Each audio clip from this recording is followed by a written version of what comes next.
Hi, everybody, and welcome to 20Q Hot Takes, where we discuss issues both big and small. I am your host, the Very Handsome Kirk, and today I'll be talking about the crystal crisis. So, crystal meth. First, I'm no angel, nor am I a prude or a scold. This is something altogether different and lurks beneath the surface of many aspects of culture and sits smack dab in the middle of a lot more aspects of culture. Until it hits people where they live, it never registers on their minds.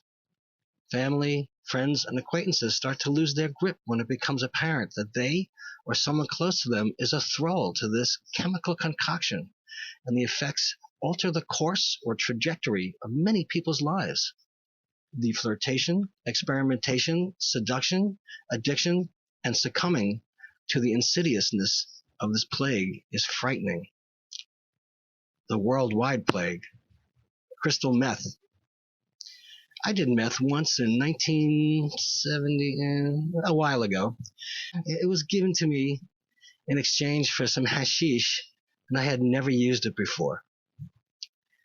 One bump, and I was filled with anxiety, confusion, disorientation, and regret. So, just like attending Catholic high school, once is more than enough forever.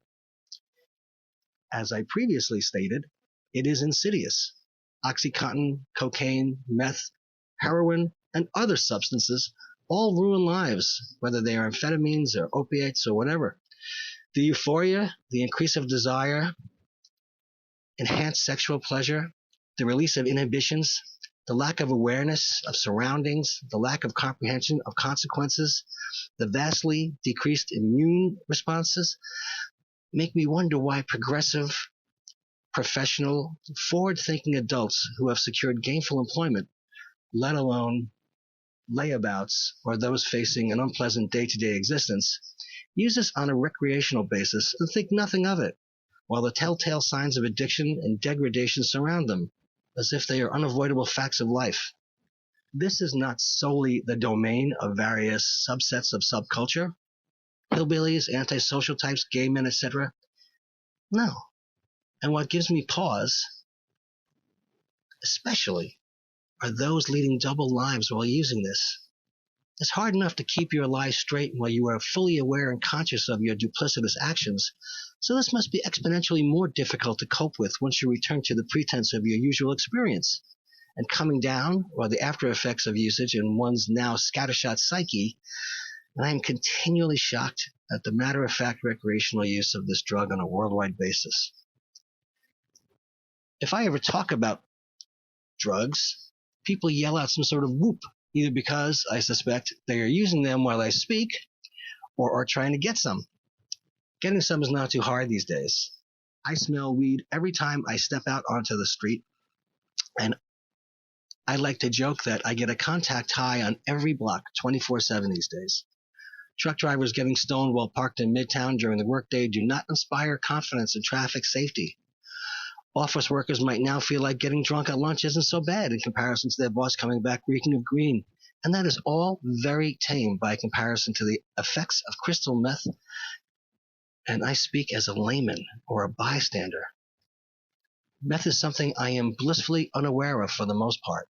I don't recognize any of the body language of users or any secret gestures or codes. I just know that whenever I bring the subject of crystal meth up, one of three things usually happens. 1, someone says something about Breaking Bad. 2, someone uses one of the myriad euphemisms for meth: Tina, Tina Tuna, Tina Turner, ice, crystal, meth. You can sit there for quite some time while listening to them. And 3, someone volunteers how long they have been clean. I am 3 months clean, 6 months clean, 9 months clean, etc. And I really don't know the social amenities and responses towards those who are on the wagon other than to commend them for taking action to help themselves. I usually say something like, well, that's very forthright of you to volunteer that information, and I thank you and I'm proud of you. I like to think I would say. But it's not anything that happens with much regularity in my life. However, many gay people use this routinely, and again, I am so oblivious that it is hard for me to reconcile adults who can hold a pleasant conversation, groom and dress themselves, and have secured gainful employment, and who are also accustomed to a somewhat comfortable, high-maintenance lifestyle, use this garbage. You do know that you are really, really, really rolling the dice here, yes? How one turns a blind eye to the very obvious problems concomitant with its use is hard to accept. Crystal meth is one of the more unspoken aspects of the AIDS crisis worldwide. It is used globally. It causes meth mouth. It is part of what is known as chemsex culture. It is also referred to as PNP, or party and play. With respect to HIV/AIDS, crystal meth is often identified as a factor in infection. HIV-positive people are prone to respiratory illnesses, STIs other than HIV, and quite often suffer from severely reduced immune responses as a result of crystal meth usage. The combination of a variety of factors, including unsafe practices and meth use, can and frequently does have devastating effects.